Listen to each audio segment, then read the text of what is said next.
We're Ella and Bonnie and we travelled around Europe in our DIY camper van. This week we're doing a summary on why and how we did it. So I quit my job to go travelling in my self-converted van for 3 months around Europe. This video is basically a summary of the what, the why, the how, all those questions. Yeah, first of all, I guess a little bit of the why and a little bit of background. So I used to be a nurse, well, I guess I still am. I worked on intensive care in London, and that's where sort of in my spare time or on night shifts I would watch a lot about van life, like YouTube conversion videos. It started to kind of take over a little bit, and that's when I decided that that would be my next step. Became extra determined when I spoke to a colleague about it and he said I'd never be able to do it on my own. So here we are. And then I'd say probably for a lot of people a few years back had a little bit of a mental health wobble. And my childhood dog sadly passed away. So her name was Stardust and she inspired the name for the channel. So that's when I came back home from London, bought my van, my little yellow van, and started the conversion. So that was like just under 3 years ago now. But now here we are in my own little converted van, and it was in January of this year, so 2025, that I quit my job and went travelling. Well, kind of went travelling. I ended up actually leaving in April, and in that time just did sort of some little odd jobs and finished up the conversion. I'd say 90%. A van is never fully converted. So now we're in April 2025 and we're setting off for mainland Europe. So now for a little bit on the how. I basically had to sell almost everything I own.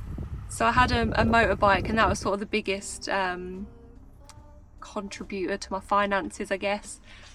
So thank you, Grandad, for buying a motorbike you didn't need. So yeah, pretty much sold what I could, and then just started getting all the logistics sorted.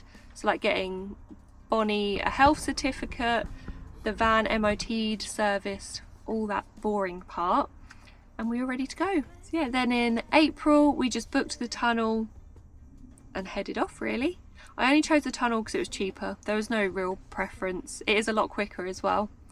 Yeah, so I had a budget of roughly £3,000, and that was for everything. So including all the logistics beforehand, as well as any activities, diesel, food, all that stuff whilst we're away.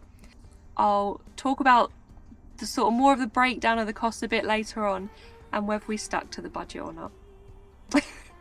So then once we were on mainland Europe, I'd say 99% of the time I just used Park for Night for all my parkups. It worked really well, had no issues at all. I did do some questions on Instagram and YouTube. So Alicia asked what my favourite parkup was, which is a really hard one. So I have a few. First one would probably be the farm stay that we had in Italy. That was just really unique. So that was really special. And actually I didn't even find that one on Park for Night. They had sort of advertised themselves on Facebook, and that's where I heard about them. Otherwise, pretty much any park up in Switzerland. I couldn't choose one. They were like all 10 out of 10 park ups, whether it was campsites, wild parking. Yeah. Switzerland was just the most beautiful country ever. And so now for the what. So the plan was basically to get down to Pisa in Italy, but that was sort of our end goal, and we obviously made it. So it was just getting down to Italy, getting through as many countries as we could. So the route we did was obviously into France, along the coast into Belgium, and then started cutting down towards Germany, Luxembourg, back into Germany, then Switzerland, and finally Italy. I think roughly Off the top of my head, I think it was around 2,500 miles-ish. And finally, the cost. So I have got some notes, and very proud to announce I mostly stuck to my budget, and I returned home with around £10 to spare. So luckily nothing went majorly wrong, because I'd have been stranded. So a rough breakdown of the costings. So getting everything ready before leaving actually cost us £1,200, and that's just before leaving. So that was things like the MOT service, Bonnie's health certificate, plus she had a vaccine, the rabies vaccine tracker subscription for Bonnie that just goes on her collar. So I then shared that with Mum, Dad and my auntie, so they could track where me and Bonnie were via GPS, like the whole time we were away. And then that included as well like all the Critair stickers, like the ULEZ stickers for all the different countries. And then I also got an Honest Mobile eSIM, so that gives you unlimited data on essential apps only. It basically guaranteed that I would have Maps, WhatsApp and my banking wherever I was. Next up, diesel. I spent around £623. I don't know why I said around when I literally totaled it up almost to the penny. Next up, one of the most important categories, the food category. So I split it into eating out and like food shopping. So food shopping, I spent around £434. I would say at least half of that was Bonnie's food. And eating out, I spent £328, which actually feels like a lot after. I didn't feel like I ate out that much, but I think it was a lot of like gelato, that sort of thing, the essentials. And that leads on to a question that we had on YouTube. What was my favourite meal? Again, a hard one. I'm very touristy with food, so I like to like check off the essentials. So like eating a Black Forest Gâteau in the Black Forest. But I'd probably say my top ones were the cheese fondue in Switzerland. That was amazing. And it was in Lucerne, which is probably my favourite city I went to as well. And then I had a really nice pasta in Pisa. Like, I'm probably gonna dream about that pasta for a long time. So they're probably my top two foods. And then another essential, because the trip could have been very boring without, were the activities. I spent just under £200 on activities. It could have been a lot higher. Obviously I had Bonnie with me, so that restricted some of what we did, like going in museums, that sort of thing. But it was also an area I really didn't want to scrimp on. I wanted to be able to do like all the main things that I wanted to do. So my favourite activity, which is another question that we got, so these are good questions, thank you. Favourite activity, I'm gonna have a think about, so I'll be back in a sec. Okay, so I've been thinking, and I think one of my favourite activities is probably a free one, where we went paddleboarding on Lake Brienz in Switzerland, because the scenery was just out of this world. It was amazing. Paid for activities, I really enjoyed hiring the bikes in Lucca. That was so much fun.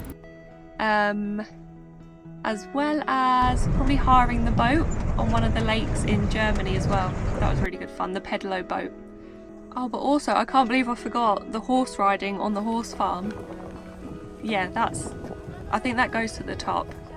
That felt a bit surreal in the moment. Like, I had a realization that, oh my goodness, I've actually driven myself to Italy in a camper van I converted myself, and now I'm riding a horse through the Italian countryside.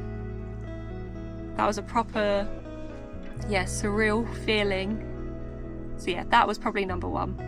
And that also leads into another question that we got asked on Instagram, I think it was. Was there anywhere that we would go back to, or anything I felt we missed out on? So I would 100% go back to Switzerland, but I would go without Bonnie. Don't tell her. That's just because it's like an adventure country, and there was a lot I couldn't do there with Bonnie. So like paragliding, you can go to the top of one of the mountains, but dogs can get altitude sickness, so I didn't want to risk that. I'd love to go back to Switzerland and do a lot more there, but that will take some funding, so no time soon for that. And then the big category, I think the most expensive was the parking / campsites. So that totaled £640, which is a lot. I've seen people do it for like less than 100. But most of that was Switzerland. So up until Switzerland, we'd only spent £150 on parking, and that included a few campsites. So that was going through France, Belgium, Germany and Luxembourg. We spent £150 on campsites and parking total. And then Switzerland, where I spent £370 in Switzerland alone in 2 weeks, which isn't terrible. Like if you stayed in a hotel, it would be 10 times that amount. But yeah, Switzerland was very expensive, but also had some of the best parkups, so I don't regret it at all. The final category was just miscellaneous, so that included souvenirs, public transport and any repairs, which luckily was only £40 of repairs. But that totaled around £160, just under. So drum roll for the grand total, £3,668, which sounds a lot, and it is a lot. That was 3 months of living, everything, like even outgoings from back home. So I do think I've managed to answer most of the questions, but there were a couple more I couldn't fit in. So I had one on Instagram from Ella Sophia asking, how do you manage alone with a dog? So things like going into supermarkets, places where Bonnie isn't allowed. And the best way that I did that was just going really early or really late when it was not as hot and a bit quieter. So then I'd leave Bonnie in the back so she had the bed to just be comfortable on. And I was also super quick, so I had a list and I just got the list and got back as quick as I could. I never went if the van felt too hot, so safety first and all that.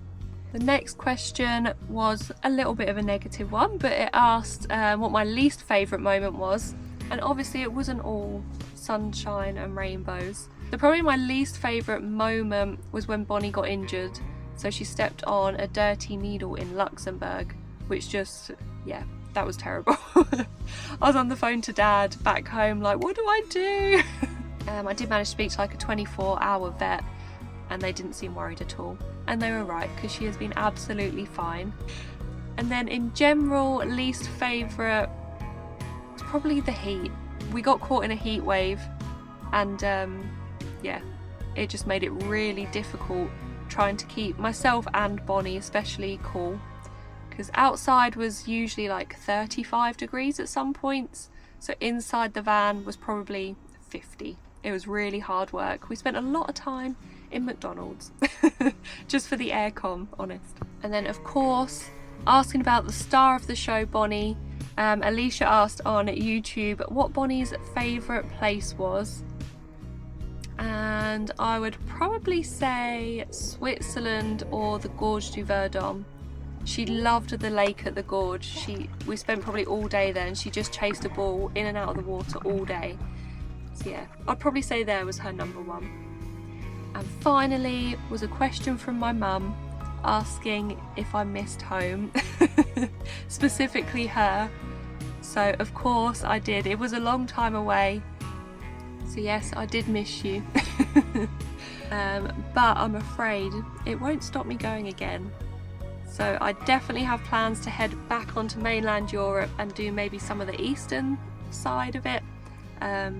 Hopefully in a different vehicle. I would like something a little bit smaller.